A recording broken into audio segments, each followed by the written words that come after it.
Daktari, ni watu gani ambao wako hatarini sana kupata shinikizo?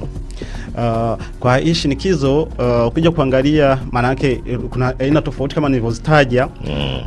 Kwa watoto, kwa wao juvenile, vijana kuanzia miaka 3, ni watoto kuanzia miaka 3 mpaka 40, hiyo kundi. Alafu kuna ile ambayo tunaiongelea sana ambayo ni primary open angle glaucoma, alafu kuna secondary open angle glaucoma na aina nyingine nyingi.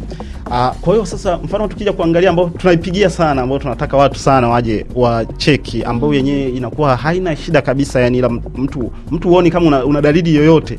Na hata ukimwambia mtu au tunawapima, unamwambia wewe una shida ya pressure ya macho, anakataa. Daktari, mimi sina pressure ya macho, mbona siona hata shida yoyote?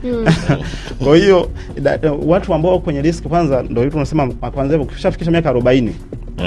Ndio watu tunashauri kwanza ukiwa mtoto mpaka anapofikisha miaka 40 anatakiwa afanye, hata kama huna shida kabisa, uje hospitali kila baada ya miaka 2 upime mara moja.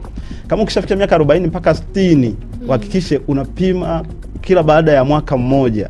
Lakini baada ya hapo sasa utategemea na daktari. Miaka 60 na kuendelea hapo unaweza kuwa unakuja hata kila baada ya miezi 6 unacheki, kwa sababu kuna vitu vingi vinaanza kutokea. Kwa hiyo ukifika miaka 40 uko kwenye riski ya kupata. Mtu ambaye ana pressure ya macho ambayo imepanda, nimesema glaucoma, mtu ambaye ana pressure ya macho ambayo iko kubwa, tukikupima kama pressure ya macho iko kubwa lakini huna shida ya glaucoma, maana yake wewe uko kwenye risk ya kupata hiyo glaucoma. Alafu kingine tunasema hata ukiwa Mwafrika, kuna research zimefanyika kwamba waliangalia wenzetu wakaangalia na sisi, wakakuta kukuta sisi tuko kwenye risk kubwa sana ya kupata glaucoma, hiyo primary open angle glaucoma.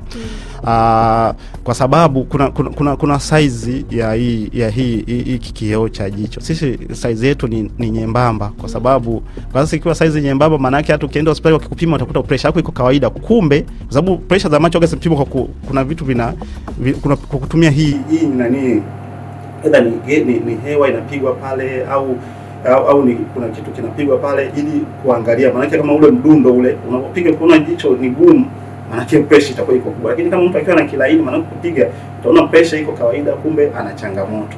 Kwa hiyo hivyo vyote, lakini hata mtu ukiwa na magonjwa, mfano kama ukiwa na sukari, pressure, unaweza kupata hiyo glaucoma. Kingine kuna watu ukilala mfano, kuna watu wanakoroma, kuna watu wengi wanakoroma lakini hawana hiyo shida.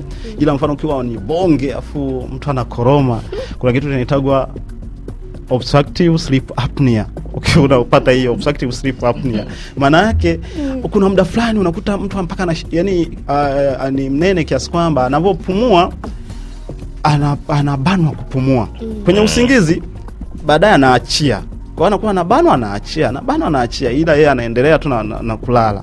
Sasa ile mara nyingi yenyewe inasababisha mtu apate hiyo glaucoma. Kwa sababu gani? Maana yake kuna muda fulani damu haifiki kwenye jicho. Kwa hiyo mishipa ya fahamu ikiwa haipatwi na damu, mara nyingi waga